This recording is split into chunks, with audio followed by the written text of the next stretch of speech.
There's something men rarely say out loud, but almost all have felt. You spend time, you put in effort, you're genuine, yet all you get in return is coldness, indifference, and even jokes that cut deep. You ask yourself, did I do something wrong? But the truth is, you didn't do anything wrong, you're just in the wrong place in her heart. This video isn't meant to make you bitter, nor to blame women. It's here to help you reflect, to know when to walk away, when to let go, and when it's finally time to hit unmatch. Sounds harsh, maybe, but if you stay till the end, you'll realize your worth isn't defined by how much you do, but by knowing when not to accept less than you deserve. 1. She's always busy. Sorry, you're not on the schedule. You know, when a woman truly wants to see you, she won't wait for you to ask. She'll text first, suggest plans, or at the very least, reserve time for you as something important. But when she's always busy, not once but every time, your problem isn't her schedule. Your problem is your position on her priority list.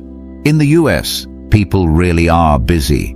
Work schedules can be packed from morning to night, especially for independent women with careers and active social lives. But don't let that busyness fool you, because when someone truly cares, they'll always find a crack in the calendar, even just 30 minutes, for a quick call, a good night text, or simply a message that says, "You're not forgotten." A woman who likes you won't keep you guessing.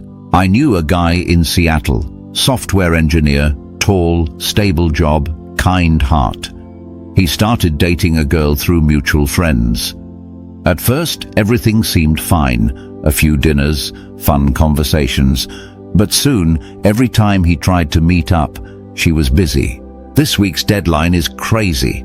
My cousin's wedding is on Saturday. I've got to travel to Portland next week." He waited. He tried to be understanding. Then one day, during lunch at work, he saw her check in on Instagram at a cafe, less than 5 minutes from his office, with the caption, "Solo chill in the city." No deadline, no wedding, just not for him. That's when he woke up. Not because she did something wrong, but because he finally understood.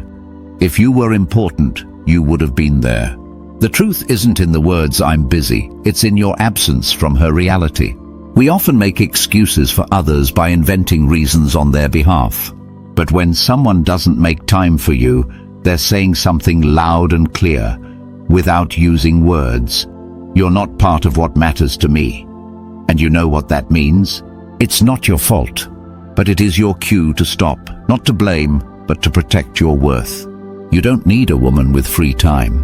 You need a woman who makes time for you, because in the end, time isn't the issue. Choice is everything. 2. You try your best and she doesn't even notice. There's a brutal truth that men often avoid admitting. No matter how hard you try, effort doesn't guarantee appreciation. You plan an entire week for a romantic date, book a candlelit restaurant, soft music, dessert specially made for her taste. You don't do it to show off. You just want to see that look on her face when she walks in and says, "Wow, this is all for me?"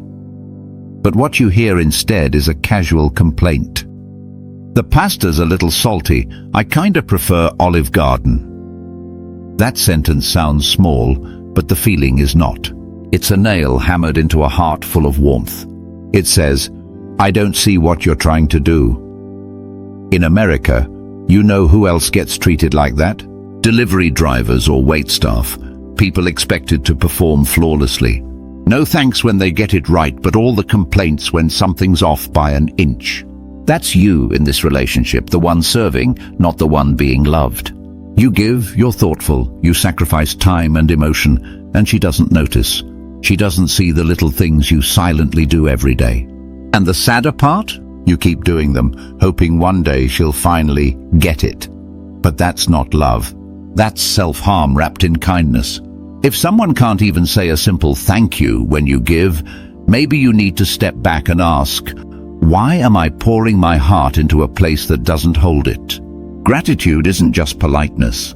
It's a signal that someone sees your worth, and if that's missing, you won't just feel tired.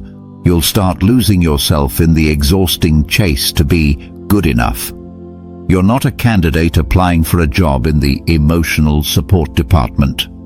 You weren't born to be the silent helper, only to receive shoulder shrugs in return. Maybe you're romantic, but don't let your romance turn into a welcome mat others wipe their feet on without taking off their shoes. The right woman won't need you to bend over backward to be appreciated. With her, just being you is already enough to be cherished. And in that space, all your efforts will finally find a place to rest. 3. Every conversation feels like an airport security check. Sometimes what wears a person down isn't arguing, it's the empty silence. You know that kind of silence, the one where you text her, "How have you been lately?" And the only reply is a single word, "Fine." That's it. No follow-up question, no effort to continue the conversation, not even a hint of real care.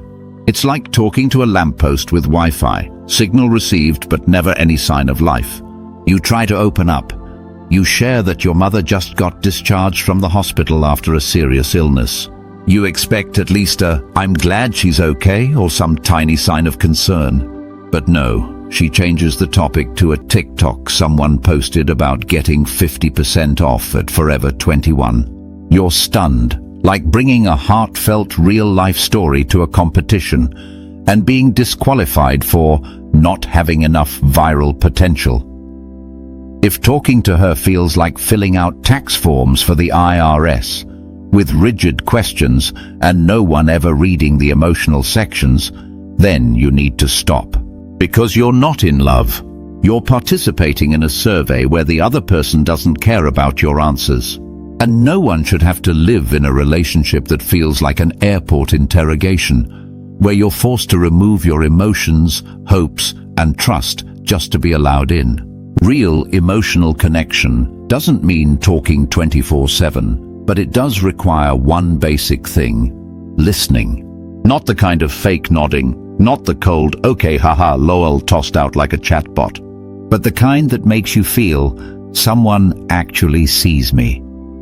I once heard a man say he knew his relationship was dead the day she didn't ask, "Did you sleep well?" After a night he spent wide awake worrying about his brother's exam. She knew, but she didn't ask. Not because she was careless, but because she no longer cared. That's when he realized silence isn't always peace. Sometimes it's the dull knock at the door, signaling the end of a relationship that never fully became one.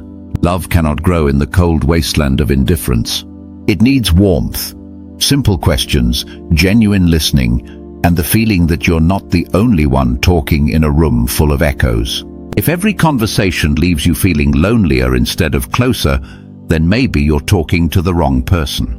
And the wrong person will never lead to the right feelings. 4. She disrespects you and you pretend not to notice. There are words that don't carry knives but still cut just as deep. You share a small dream, not wild, not unrealistic, just the hope that one day you'll open a little coffee shop. A place where you can be free, make coffee for strangers, play a little acoustic music, and live a quiet life. But instead of support, you get a laugh. Not a joyful laugh, but one soaked in ridicule. "Oh, why not just be a barista then? Save time." It's like having cold water thrown on you in the middle of winter. Not because she doesn't believe you can do it, but because she doesn't value it enough to even take it seriously. In America, they call this passive-aggressive insult, an insult wrapped in a joke. It sounds light-hearted, but it leaves behind a sting of humiliation. And you, because you love her, because you want to keep the peace, just smile awkwardly and move on. But inside, something within you breaks off just a little. This isn't rare. Many men, even the strongest ones, when in love, forget this truth. No one has the right to mock the most delicate parts of you. Dreams are the most sensitive parts of the soul. They need to be protected, nurtured with respect, not crushed with sarcasm. And if the person beside you can't give you that, you must ask yourself, why am I handing over the best parts of myself to someone who doesn't care to hold them? You might let it go the first time, thinking she was just joking. The second time you might excuse it with, she's just blunt. But by the third time, when every idea you express turns into a punchline, it's no longer about her lack of respect. It's about you silently endorsing that disrespect by not walking away. Love can't thrive in a place where every idea is distorted, every dream turned into a joke. If the woman you love can't see the value in what you long for, then she also won't see the true value in you.